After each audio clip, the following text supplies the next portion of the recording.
All right, so we are live streaming, and welcome everyone to another Smart Dialogue series. Thank you all for attending, and we have another exciting session today by Adryan. Live streaming, and welcome everyone to another. So Adryan works as a researcher at the Indonesian Corruption Eradication Commission. Aside from his concerns about corruption, he possesses a profound enthusiasm for data analytics, especially in comprehending how the public engages with and contributes to government policies and programs in Indonesia via social media platforms. Adryan is expected to complete his Master of Public Policy and Management program at Monash University, Indonesia in 2023.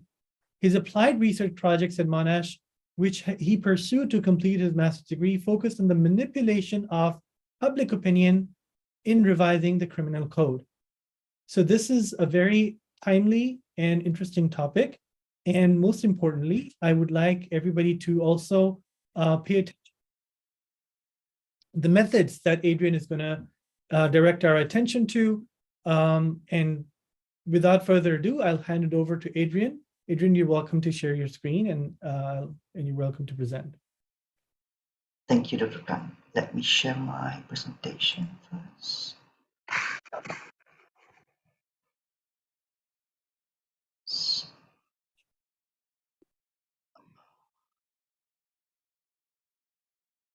Okay. Can you see my presentations?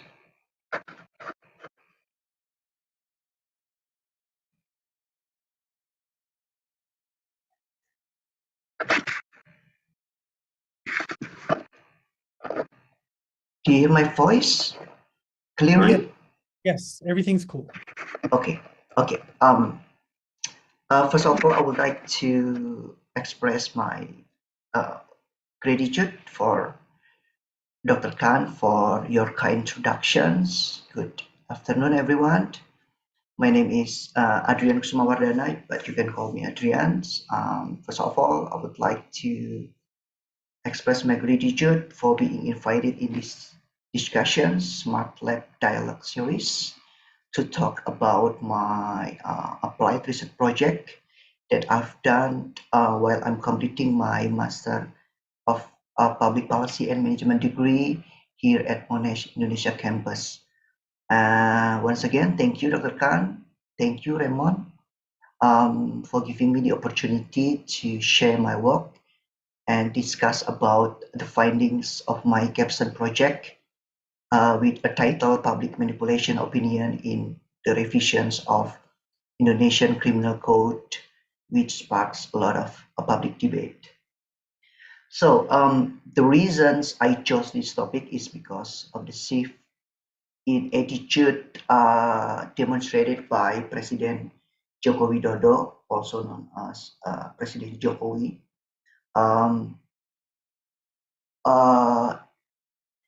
The shift is where the first in his first leadership, Jokowi canceled the amendment of the criminal code at the request of the public.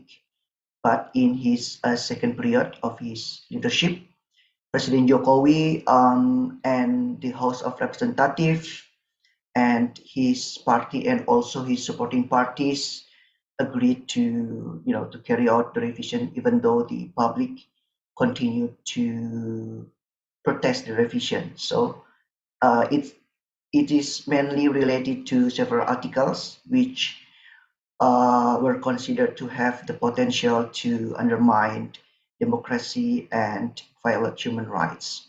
So the shift in attitude in which Jokowi appears reluctant to accommodate public input can be seen not only in the revision of the criminal code, but before that there were several controversial laws, such as the revision of the Corruption Eradication Commission, Komisi Pemberantasan Korupsi or KPK's law, in which the KPK is no longer an independent institution like the Supreme Court or the Constitutional Court. So referring to the previous law revisions, where every revision of the law was always followed by public protests. This study was conducted to see and compare whether there were differences in attitudes shown by the Indonesian government, learning from previous public protests, especially related to public advocacy posted through social media. Um, this presentation will be divided into 5 stages. The first is the introduction, which I have already talked about it before as a background of the study. The second stage is the literature review, where I will connect the problems with the theory. In the first stage, I will present 5 key questions, which in the analysis stage will be answered by data extracted from the data analysis based on the methodology presented in the first stage. And in the final stage, I will briefly talk about the conclusions. Um, so before I talk further about the debate between the two groups that supports or reject the revisions of the criminal code, I want to show the facts through statistic published by the Indonesian Ministry of Communication and Informations. Since there is a shift in behavior where people now access news via social media and for practical reasons, fast access, updated every second, and free of charge. The circulation of hoax news, which is not sufficiently verified and cannot be avoided because anyone can report anything, anywhere, and anytime.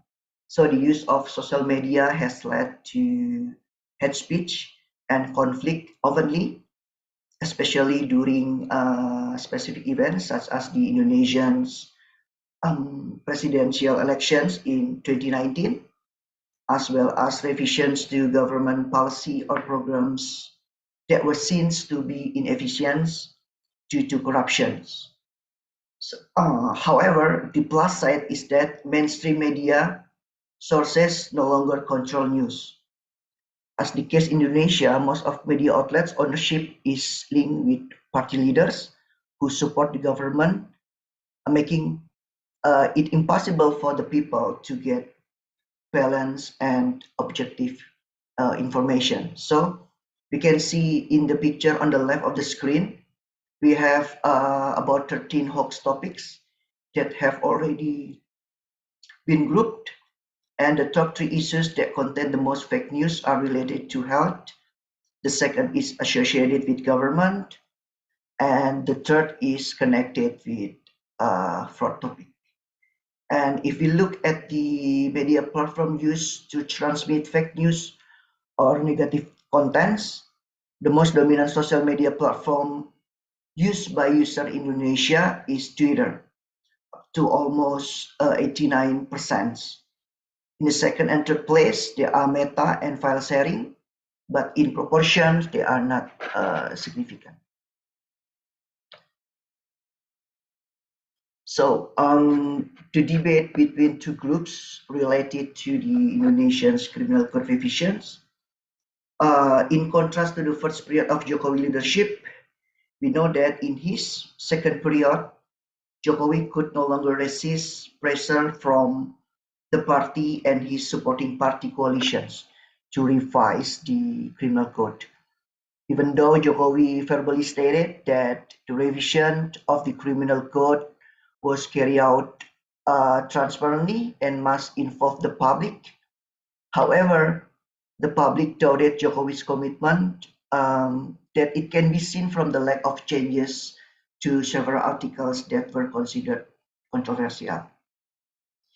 Prof. Edward Umar, Indonesian Deputy Minister of Law and Human Rights, admitted that several articles in the revised criminal code had the potential to be debatable. But he stated that this revision was carried out as an effort to modernize the old Dutch colonial criminal code which was no longer relevant to current condition in Indonesia.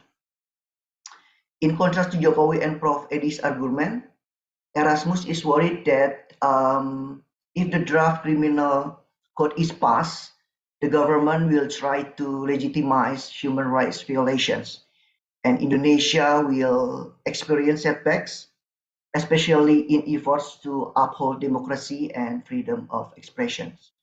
On the other hand, in the future, there will be many marginalized people who have the potential to experience criminalizations because of this law. Um, so as we can see from this slide, the rejection of the criminal code or KUHP not only come from the Indonesian citizens. The United Nations also highlighted several articles that were considered overly regulated or substantially violated democracy and human rights. So there are at least 7 articles that we can see from this screen, including on the freedom of journalists and to publish news. Journalists and press companies may face criminal charges. Journalists are concerned that the government would utilize this legislation to suppress journalists' independence via law enforcement officers. Other than that, there is an article to prohibit abortions, even for rape victims. There is also an article that foreigners are concerned about. It is related to having sex outside of marriage and living without the legal status of marriage. The public believes that the criminal code is seen to go too far in controlling the most private aspect of the public. Apart from that, there is an article regarding insulting the president, vice president, and state institutions. The public considers that the criminal article for insulting the president and vice president means that the current government is very anti-critic and uses the law to silence the public.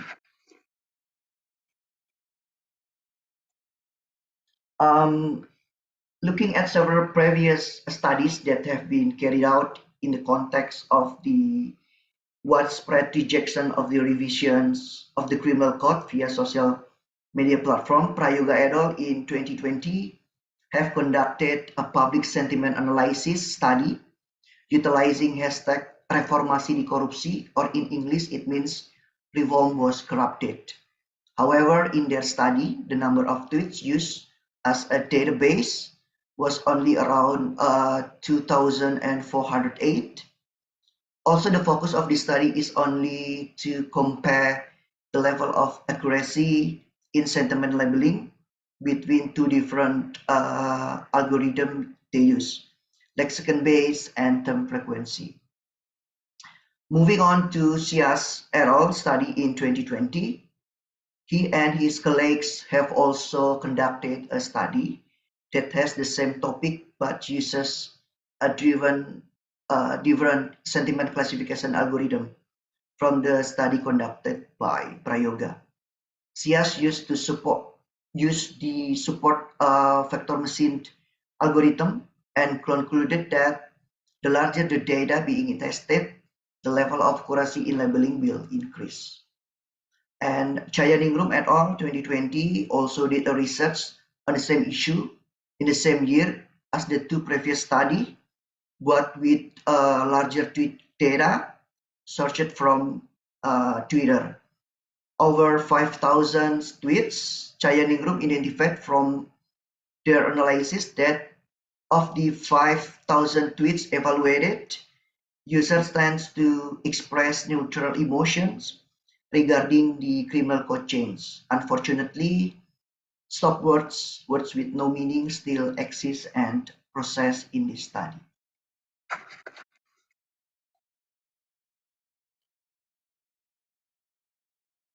So, referring to research that has been carried out previously and seeing that there are research gaps which in previous studies have not been explored, this study aims to fill the gaps, especially in several objective or purpose. So purpose number one is to understand how the public expresses their support or rejection for the revision of the criminal code, mainly articles that are considered controversial.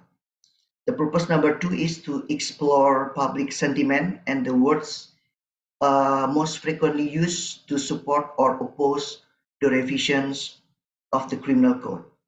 And the last objective of the study is to investigate whether during the study period is there any potential for manipulations of public opinion regarding the issue of revising the criminal code.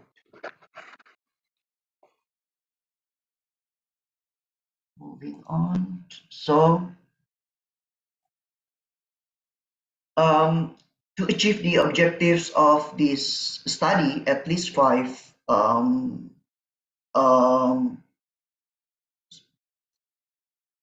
sorry in the literature review, I want to connect how ideally policy formulation is closely related to aspiration and substantial public involvement and uh, representations. As stated by Campisi 2020, policy creations requires public involvement because the public is an inseparable part of a policy formulations. Briones also stated, along with technological advances, social media has become the primary tool for transmitting information and news and spreading the news because it has no space and time boundaries. Najamuddin further stated that social media has the benefit of bringing together people who share the same concern, and social media may amplify a subject or topic or issue more extensively than street protests. However, oftenly buzzer are sometimes used by government or oppositions of the groups to manipulate public opinion on social media. Even in developed countries like United States, some problem or topics continue to be questions and receive minimal attention from the government to change the regulations that are deemed controversial, such as immigration or gun ownerships. Therefore, it is very important for the public, media, or NGOs to have the ability to build a narrative that can increase collective actions and build social engagement.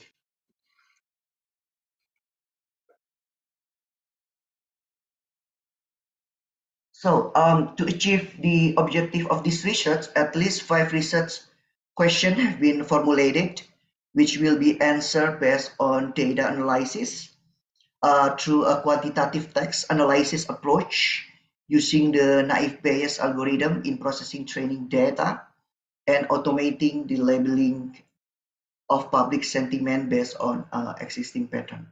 So the five research questions are: what words do those who favor and those who oppose the criminal code revision frequently use? Do these words communicate a specific meaning to the user or follower? The second research question is, what are the framing words used by proponents and opponents of the modification of the criminal code? The third question is, what is the dominant sentiment in the debate over revising the KUHP or criminal code? The fourth question is, does the discussion about the revising the criminal code on Twitter vary significantly over time? Are there any signs of manipulations attempts by groups with different perspective? And the last research question is, to what extent do public opinion expressed on Twitter influence the government's considerations of revisions to the criminal code?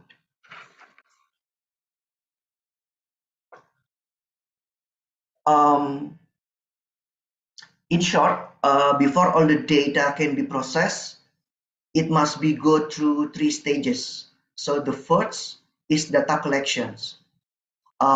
where the tweets are collected using rapid manner applications at two different time of period with keyword KUHP.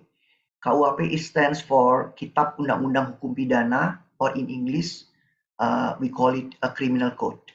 So the reason why I use abbreviations is because I assume that the majority of Twitter users will use abbreviation for practical reasons. In the data collection, only tweets written in Indonesian are considered. So after the data is successfully obtained, the collection of the tweets must go through a cleansing process, such as removing several meaningless words using dictionary, stock words dictionary. I also eliminate numbers, symbols, and delete some white space, transforming to lowercase, and delete filter by length. If the length of this the sentence is more than 50, then I will delete the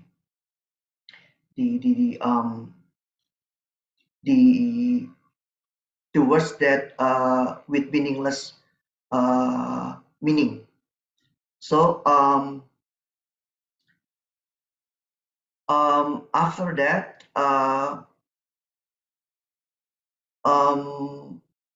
we have about 16,000 tweets collected from the Twitter using API, and around 8,200 unique tweets were obtained, of which 30%, around 2,400, were manually labeled and used as data training. So the labels consist of positive for supporting for the revisions, negative rejecting the revisions, neutral and irrelevant. So using the naive Bayes algorithm, the remaining about 5,000 tweets were automatically labeled using a machine learning based on previous training data. So I will skip this next 3 slides. It is a flowchart to show how I develop a logic flow in my machine learning. I develop using rapid manner tools, and not only to collect the data, but also to clean the tweets and to automatically labeling the tweets using rapid manner applications. So I will skip the next 3 slides so we can go through directly to the key finding. So to answer the research question, the first research questions, because the result of word extraction from 16,000 tweets produced too many words. As a limitation, only the top 20 words with the highest frequency of occurrence will be analyzed. And from the analysis, the most contrasting finding that we can see from these two data sets taken at different times is, firstly, that there were absolutely no words associated with Islam or Islamic teaching in the second data set. The word Islam or words related to Islam only appear in the first data set. The second most contrasting finding is that words with negative connotations, rejecting the revision of the criminal code, only appear in the first data set. All the words in the second data set have neutral or positive meaning.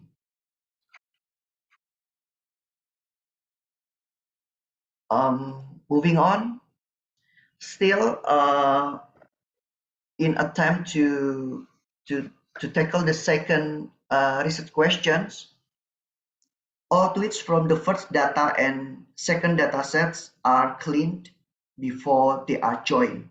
So cleaning is accomplished by removing repeated tweets duplicate tweets, and we only process the unique tweets and collect it and arrange from the most retweets to list. So we rank the tweets. The three tweets with the most retweets were collected and split to figure out which tweets supported and which opposed the criminal code change. So from the result of the analysis, we can see that the group that condemned the revisions of the criminal code using the framing words that the revisions of the criminal code is contrary to Islam or Islamic teaching, while the group that support the revision of the criminal code prefers to frame the criminal code support justice and doesn't have a negative impact, especially on foreigners who have culture or habits that they brought and practice in Indonesia. The word activity here refers to sexual behavior without marriage or living as a couple without marital status.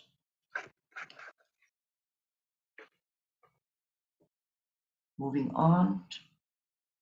So still in an effort to answer the second research questions, it can be seen that all Twitter accounts whose account names contain three specific words: Islam, dakwah means preaching, laskar means troops. In the first data set, all 14 accounts contain these three specific words, all have a negative tone, rejecting the revision of the criminal code. Meanwhile, in the second data set, all accounts that contain these three specific words tend to have varying tones. In the second data set, there is an account named Islamic.co, which has more than 80,000 followers, but only retweeted once. So this proves that having a lot of followers doesn't mean that the tweets posted will be retweeted. So moving on to answer the research questions number 3, because the data was collected at different periods, where the first data set was collected from 70 to 20 December 2022, while the second data set was collected from 24 to 27 December. Both were calculated independently. So in the first data set, public sentiment was dominated by negative tones, where around 87.86% of tweets expressed their rejection of the revision of the criminal code. However, on the contrary, in the second data set, public sentiment was dominated by positive sentiment, where 81.57% of the public supported the revision of the criminal code. However, it should be noted that the total tweets in the first data set of 5,387 are the total tweets that have been cleaned from duplication, out of a total of 6,248 tweets. This means that only 30% of tweets are duplicates in the first data sets. Meanwhile, in the second data sets, the total number of clean tweets not containing duplications was 2,908 out of 10,000 total tweets. So this means that there are around 700 or around 70% of tweets that are duplicates. This means in terms of message writing, in the second data set, the majority of 70% of tweets use the same writing template, or it was just retweets. So the probability they're using the same template to post their tweets, or it just retweets. Another thing that needs to be considered is that the gap between the first and second data set is only 3 days. So only in 3 days, public sentiment changed from a majority against the revisions to a majority support the revisions.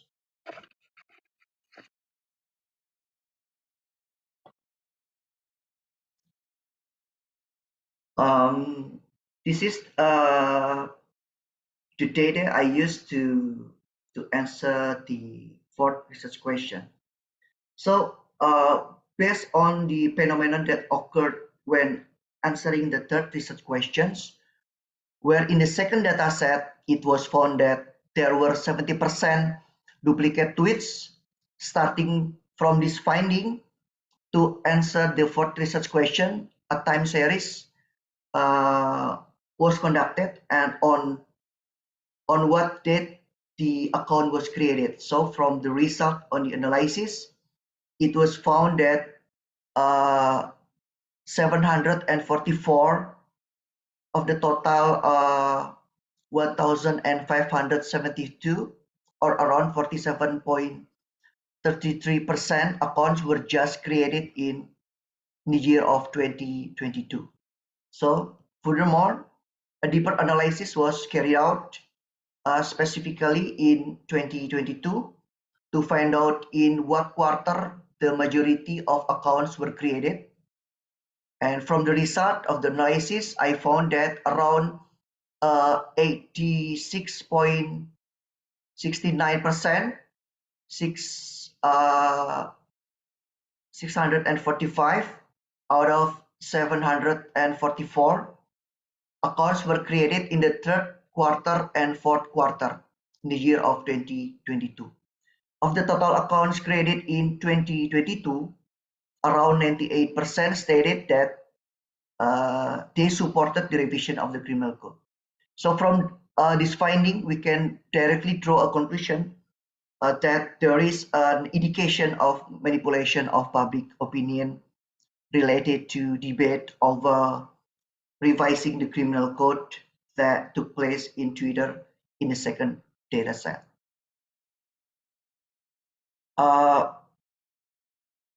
To answer the fifth research questions, before answering the fifth research questions, I have to restrict the scope of the analysis because we have a lot of words that related to several articles in the criminal code. So we only analyze the most frequently occurring terms from each tweet were extracted and subsequently compared to 7 articles that represented the primary focus of the United Nations. So words with a frequency greater than 50 are then used as a keyword to choose what articles in the criminal code and check whether or not the controversial articles were revised to accommodate public aspiration. So to answer the fifth research question, I simply compared two documents between the latest version of the criminal code, which is the fifth versions, and the criminal code, which has been signed by the President Jokowi. So the finding is none of these articles were revised. It means that government rejected the public inputs. So the conclusion of this study, there was no change in the finalized law regarding the articles governing extramarital sexual activity, corruption, and customary law. Study identifies at least 3 strategies to manipulate public opinion. First, there is a high frequency of new account creations, and the creations of the new account is very close to the passing of the criminal code law. The second, a very substantial proportion of tweets, approximately 70%, have the same message template, all just retweets during the data set in the second period. And the third is about 98% or 729 out of 744 of new accounts created in 2022 in the second period dataset express their support for the revision of the criminal code. Focusing event also contributes to sentiment fluctuations generated through discussions on the Twitter. The data in this research was deliberately taken in the December period because on December 6, 2022, the House of Representatives, DPR RI, submitted the latest draft criminal code to be signed by President Jokowi. Considering that there are still controversial articles in the criminal code, people who oppose it express disappointment and disagree, hoping that the president will not sign it. But unfortunately, President Jokowi signed the criminal code law. And between the two groups, very few discuss about the substance of the articles that were considered controversial. Tweets mostly contain opinions and personal perspective that were rarely based on related fields of science and knowledge. Thank you.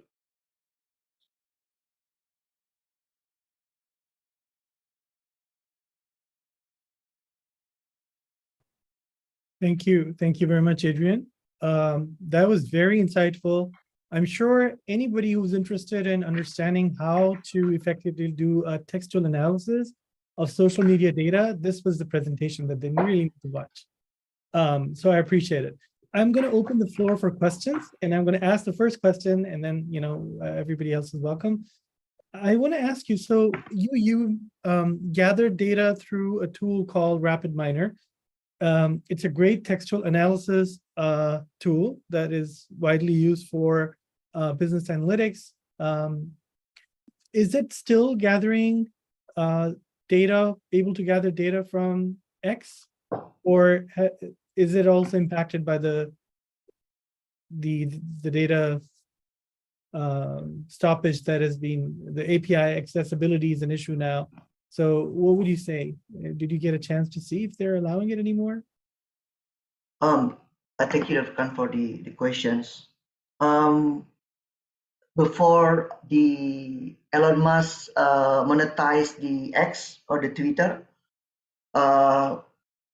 in 2022, in December 2022, I still can use the API generated from the Twitter and use a RapidMiner tool to gather or collect the data. So, but now Elon Musk monetized the API. We have to pay money to to collect the data from the X or Twitter. So RapidMiner tools no longer can be used to crawl the data from the X. So it's just a tools.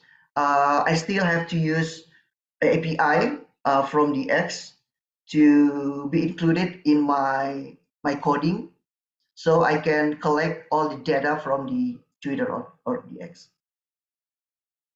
Okay, and just a side question. So what were the challenges in data cleaning? So you mentioned very clearly how you did that. And I also saw the analysis that followed through that after that. But what specific challenge did you face, and how did you overcome them in cleaning the data especially? So in other words, like if I can be specific, like what criteria did you put in to say that these are the accounts which are not, which have been recently created, or maybe they might be spam? Yeah, the challenge is mostly come from the software. So fortunately, I got study from, I forget the name. So The study was conducted in 2020, around maybe thousands, yeah, the year in the year of the 2000s. She created like a dictionary, um, consists of stop words. So I just use the dictionary to filter out all the stop words that has no meaning, and created all new sentences without all the stop words. That is the first challenge, but it is already done, and I can I can use the dictionary consists of software, and it is no longer a problem with me. The I think the second, the most challenging part to cleanse the no. I think the most challenging part is not to cleanse the data, but how we manually labeling the data training to be used to train, and automatically labeling the rest of the data. So because only me that label the data, so I think it is uh, full of disclaimer. So it is uh, it's according to my opinion. So ideally, we have to have 3% to labeling the sentences. So if the first person say that the sentences is positive, and the second person say the sentences is negative, so we need the third person. So if the third person say the sentences is negative, then the sentence is negative. So my challenge is, it is only me that to conduct this study. So it is according to my opinion. So it can be biased in the analysis. So it is not the cleansing. To cleanse the data is easy for me, but how to label the sentences is another challenge. Okay, that's very insightful. So in other words, it would be better if these, just like a content analysis, if there's iterator reliability and there are more than one coders, I think that would improve the results. Is that correct? Yeah, that is Okay. correct. So I know I'm asking another question. This is so interesting. But on a side note, so if you can give our audience a brief overview of how RapidMiner can be useful for them, especially for textual analysis, that would be very helpful. So like quickly, so what are the main features of RapidMiner? So we know, but for the audience, how can they benefit from such a tool?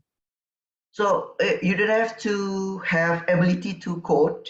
You just use drag and drop all the operators to sum, to filter out, to sort, to tokenizing, or so on and so on. Just drag and drop all the operator, and then just you can upload the data from the Twitter, and you can use all the operator that you can drag and drop from the RapidMiner. Just as simple as that. You don't have to have ability to code. It is very simple compared to Python. You don't have to be a coder to crawl the data, to filtering out the data, to tokenize the data. Just as simply as drag and drop, like you use Canva. It is very simple. Right. And so thank you for that insight. And if a student or a grad student, let's say anywhere, is interested in researching, let's say, textual data from another social media platform or any text, as a matter of fact, can employ RapidMiner. So is this something that is freely available for educators, or is it very steeply priced? Yeah, the one that I use, the RapidMiner, is free versions, but in the free version you only can crawl up to only 10,000 tweets. You cannot crawl more than 10,000 tweets. Uh, so that is the reason why I crawled in different periods of time.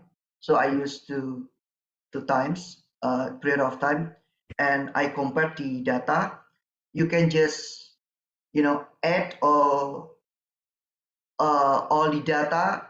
You can have only uh, quota for one time to crawl the data about 10,000. So in the next day, you can crawl another 10,000 data. Okay, that's very insightful. All right, thank you, Adryan. Any questions from the audience? Now is the time.